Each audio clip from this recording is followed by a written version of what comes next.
Think and Grow Rich by Napoleon Hill. Introduction. Hello, everyone, and thank you so much for being here today. I want to start with a question.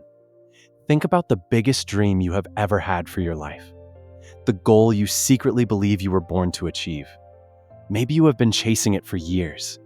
Maybe you abandoned it long ago. Maybe you are afraid to even say it out loud. Whatever it is, hold it in your mind for the next 20 minutes. Because everything we are about to discuss is directly about that goal. Today, we are going to explore one of the most remarkable books ever written, Think and Grow Rich by Napoleon Hill. This is not a new book. It was published in 1937, and yet, nearly a century later, it remains one of the best-selling books in history, because the principles inside it have never stopped working.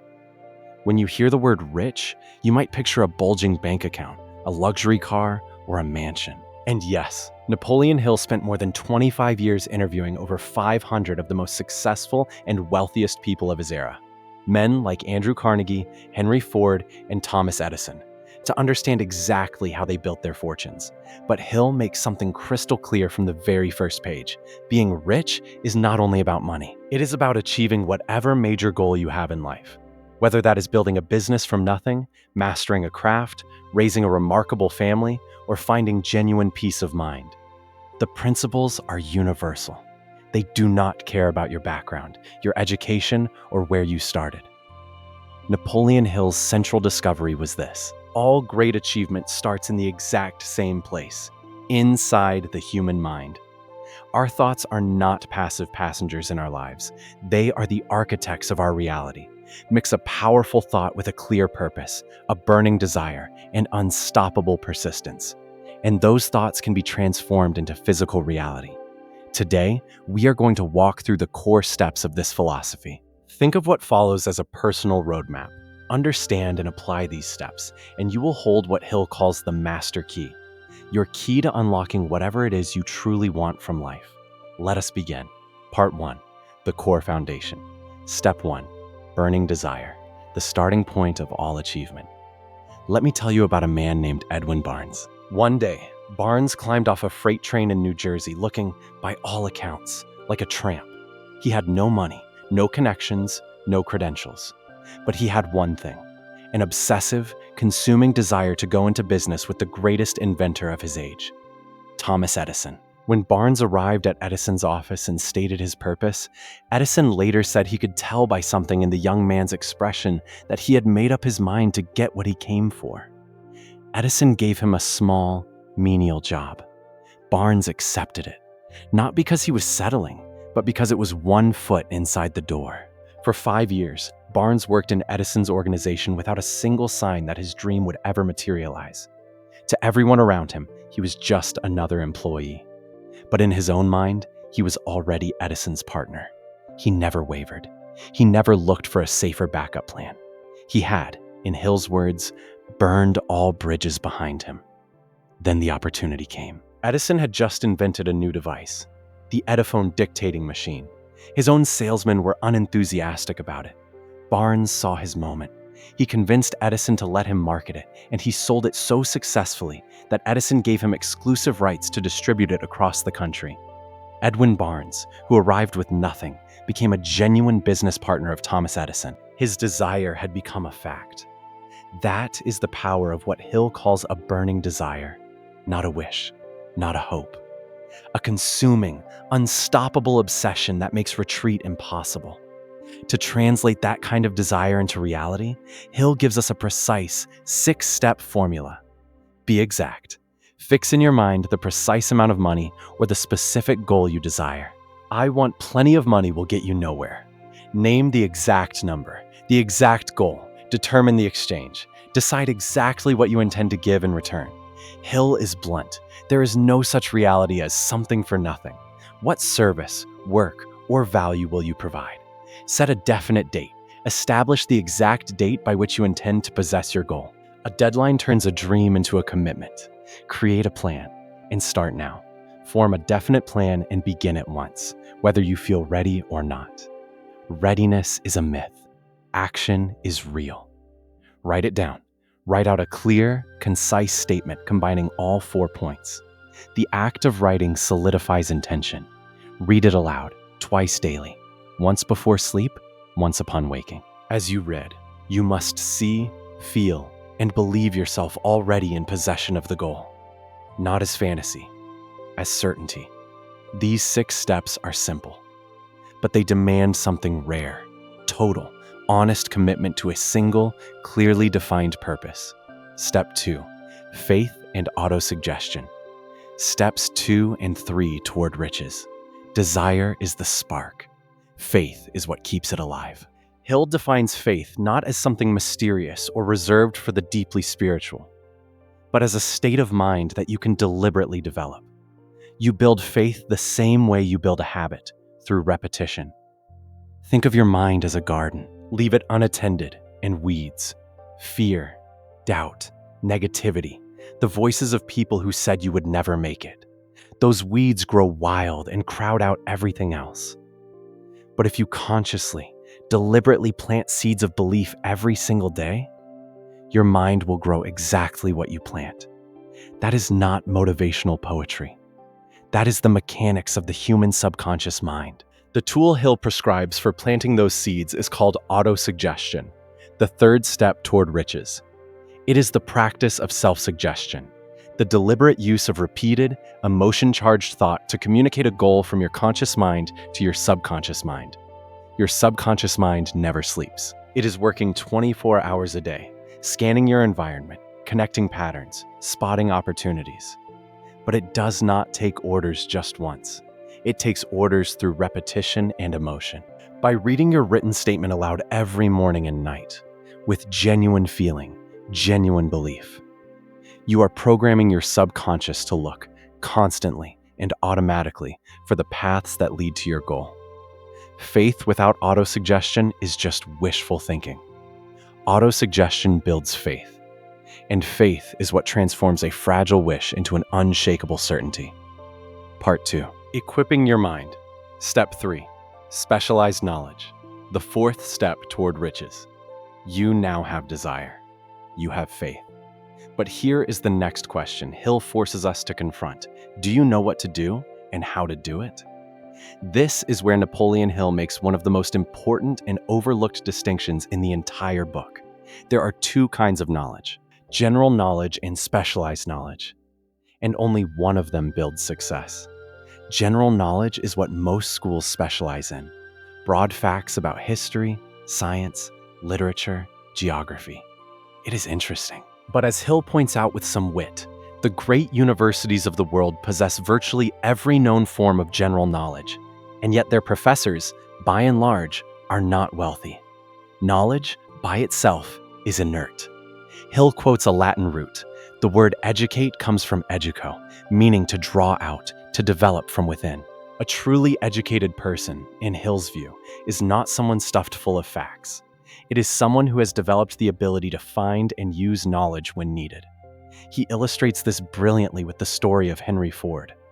During World War I, a Chicago newspaper called Ford an ignorant pacifist. Ford sued for libel. In court, the newspaper's lawyers tried to prove Ford's ignorance by asking him trivia questions. Finally, Ford leaned forward and said, "If I should really want to answer any foolish question you've been asking me, let me remind you that I have a row of electric push buttons on my desk. By pushing the right button, I can summon men who can answer any question I require. Now, why should I clutter my mind with general knowledge when I have men around me who can supply anything I need?" The courtroom recognized it for what it was, not the answer of an ignorant man, but the answer of a genuinely educated one. Ford had built a mastermind group of experts who gave him access to every form of specialized knowledge he needed. He understood the most liberating truth Hill offers us. You do not have to know everything yourself. You need to know how to organize and use the knowledge of others. Step 4. Imagination. The 5th step toward riches. Knowledge tells you what already exists. Imagination reveals what could exist. Hill calls the imagination the workshop of the mind, the place where all plans are created. Every bridge, every skyscraper, every company, every great work of art began as an impulse of imagination before it became a physical reality. He identifies 2 distinct types: synthetic imagination, takes existing ideas, concepts, and information and rearranges them into new combinations. It creates nothing truly new from scratch. It recombines what already exists in novel ways. The vast majority of great businesses and inventions were built this way. Creative imagination.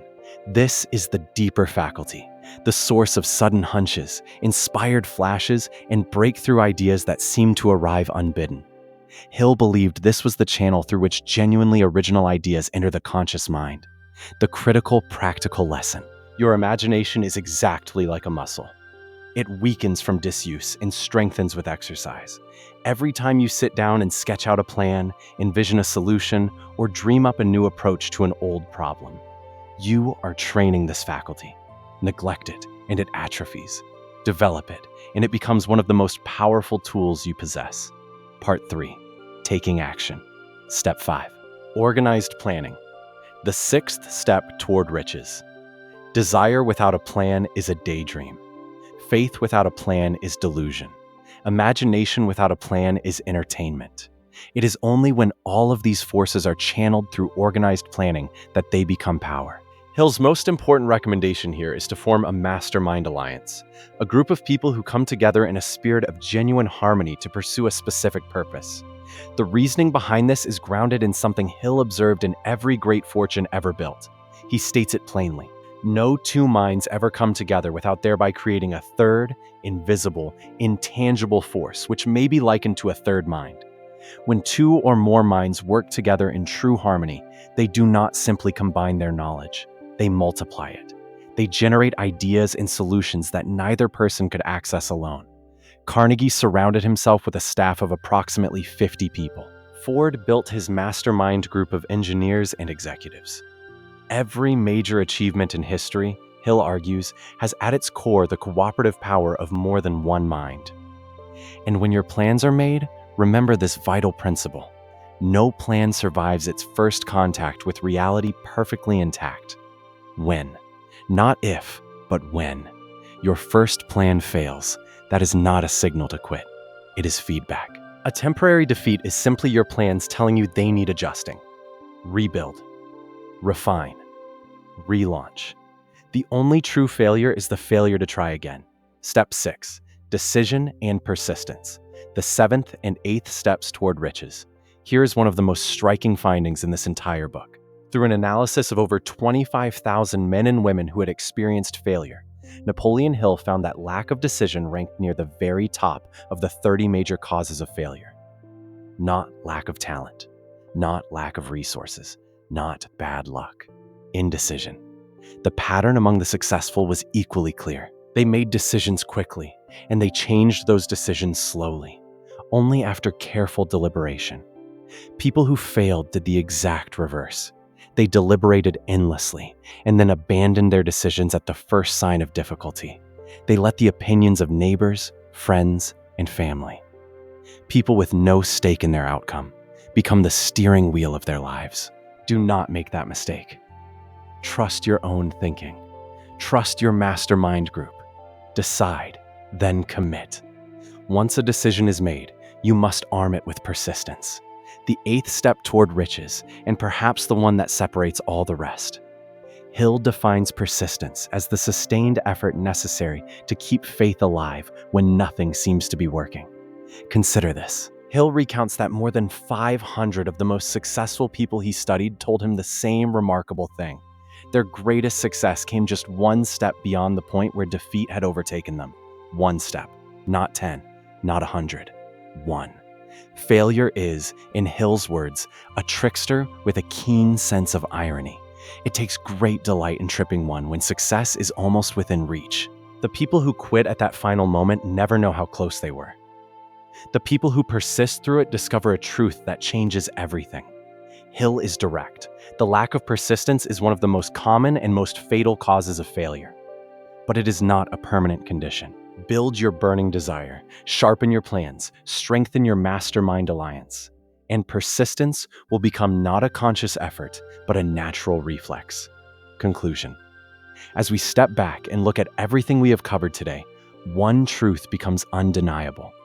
Think and Grow Rich is not really a book about accumulating money. It is a manual for taking complete, deliberate control of the most powerful instrument you will ever own, your own mind. Napoleon Hill closes his book with one of the most striking and sobering images in all of self-help literature. I want to read it to you exactly as he wrote it. Life is a checkerboard, and the player opposite you is time. If you hesitate before moving, or neglect to move promptly, your men will be wiped off the board by time. You are playing against a partner who will not tolerate indecision. Read that again slowly. You are not playing against bad luck. You are not playing against circumstances or other people or the economy. You are playing against time itself. And time, unlike any other opponent, never pauses, never negotiates, and is entirely indifferent to your excuses. Before today, you may have had what felt like a logical reason for not fully pursuing your biggest ambition. Not the right moment, not the right resources, not the right connections. But Hill tells us plainly, that alibi is now obsolete. You are now in possession of the steps that unlock the master key. This key is intangible.